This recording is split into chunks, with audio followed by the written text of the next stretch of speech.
Hey everybody, welcome back to Magic Orthodoxy. My name's David and this is a magic review.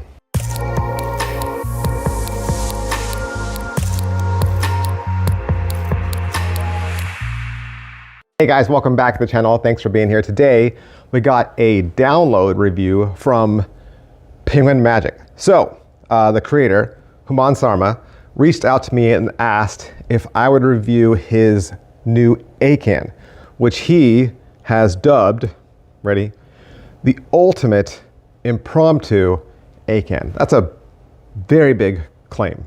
Very big claim. Ultimate impromptu A-can, which you can pick up at Penguin Magic for $15. So my job as a reviewer is to go into this, look at it, and then ask myself, is this the ultimate impromptu A-can? Because that's how it's billed, right? And so a lot of claims in the trailer. No gimmick, no force, any deck can be used, impromptu, name any random card, name any random number. No palm, okay? So I gotta take all those claims from the trailer also, and then shuffle it through my David filter, and then ask, does it meet the criteria? Because it's only $15, right? $15, it's a download, you do it with your own deck. The tutorial is 47 minutes, okay? And which is a nice size, right? Nice size. And it's shot well, presented well.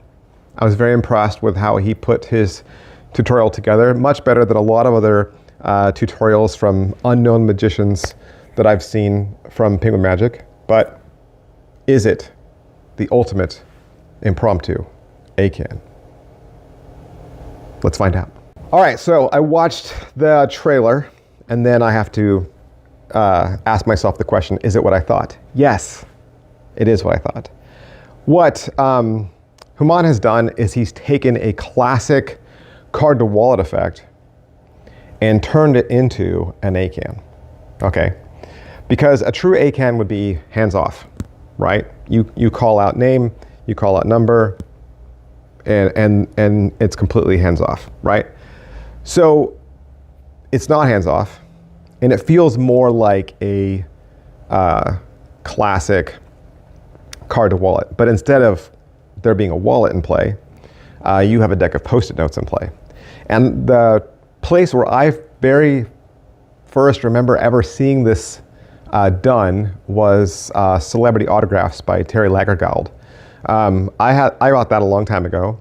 And what Celebrity Autographs is a card is selected, a card is signed, and then the card disappears out of the deck and appears in a wallet, or rather in the photographs section, credit card section of the wallet, but it's the way it's stolen out of the deck.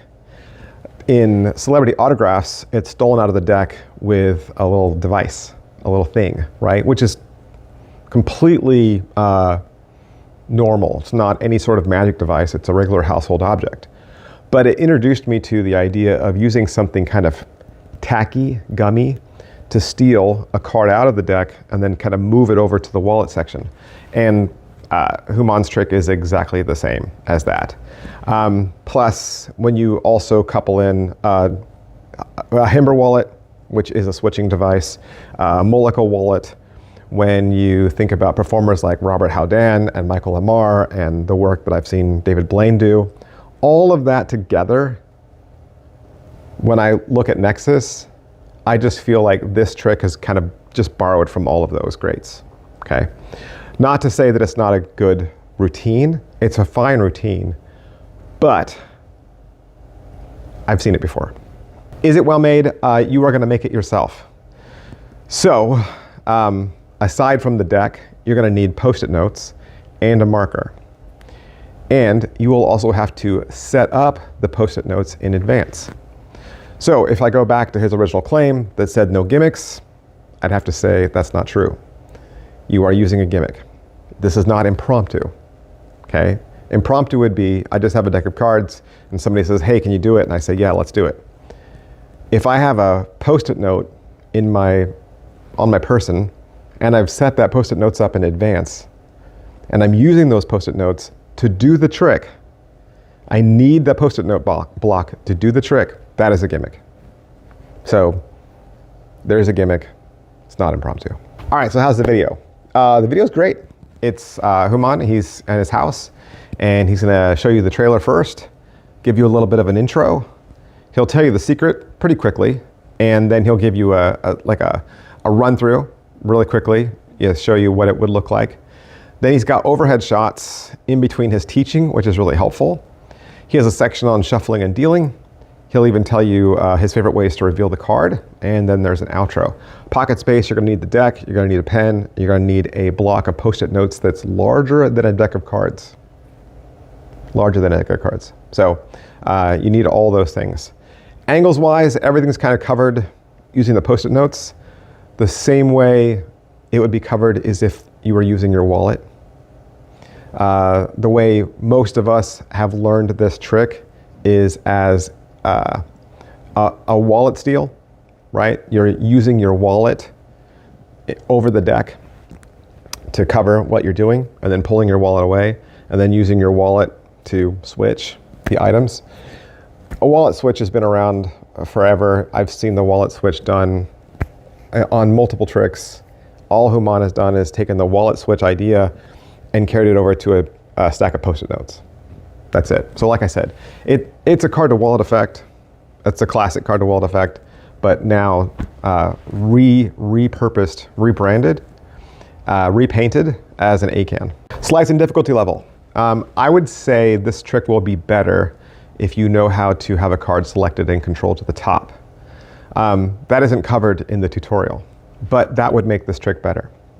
Because in the trick, and I'm gonna say this is part of my negatives, okay? Juman has the deck shuffled, and then he says, name any card. So let's say they name 8 of spades, right? He then picks the deck up, goes through the deck facing him, and says, let me see if I have the 8 of spades in my deck. And then he closes it back up and says, I do. That part is part of the trick. That after they name their card, you immediately go to the deck, touch it, and then tell them verbally that you're looking for their card. I think that's bad. I don't think that's good. I know for an ACAN, we want people to just be able to name any card, and we feel like that's part of it, and that would be part of it. But I think if you're gonna allow them to name any card out loud, then going immediately right to the deck kind of negates that freedom. I think it would be better if you just had any card selected, right? Have any card selected face down. They take it, they look at it, you take it back, and then you just control it to the top. That's so much cleaner, okay? So much better. And if you were worried about a force, right? Because we could force a card, absolutely. You could do that same effect, but do it with a force. Have the spectator take 4 or 5 cards, okay? Say take a card, take a card, take a card, take a card. Hey, look at those 4 or 5 cards. I don't even remember how many you took. Can you select one of those cards and just give me the other ones back? And I'm just gonna stick those in the deck, okay? So you got your 1 card, all right, great. Memorize that 1 card. That way, you're ensuring that they had a free choice, right? They saw 4 or 5, they selected 1, you take that 1 back, you control it to the top. Way better than going immediately to the deck. I think saying, well, let me see if your card is in the deck, I feel that is poor.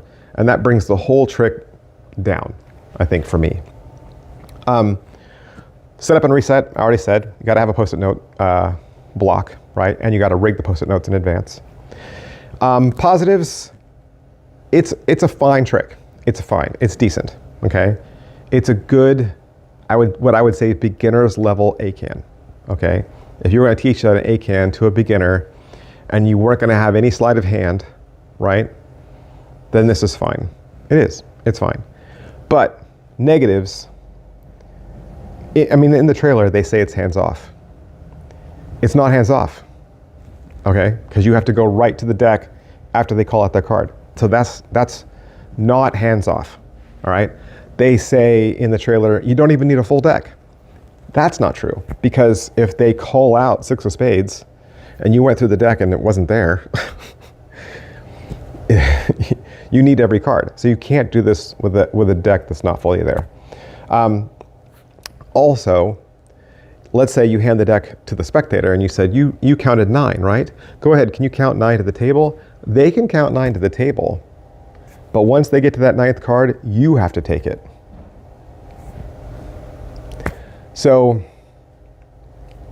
it's far from hands-off, right? If I have to look through the deck to find their card, and I have to take their card from them before they get to turn it around, there's just too many opportunities where I'm touching the deck and touching the cards. So it feels really hands-on, not hands-off, right? Yeah.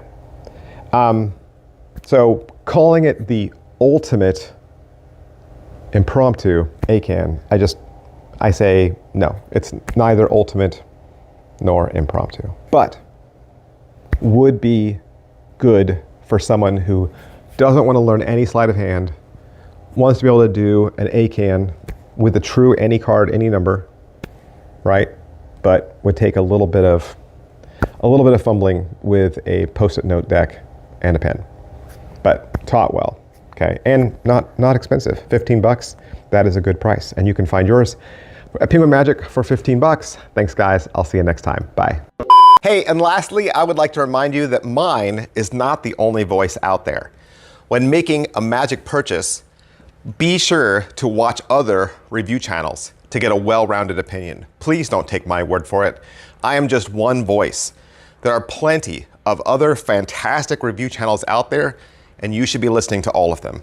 I've included several of my favorite channels here, but I'm sure you know of a few others. Please do yourself a favor and subscribe and follow these talented people as well, so that you're always making the best purchase possible that fits your style and your character. I'll see you guys next time. Bye.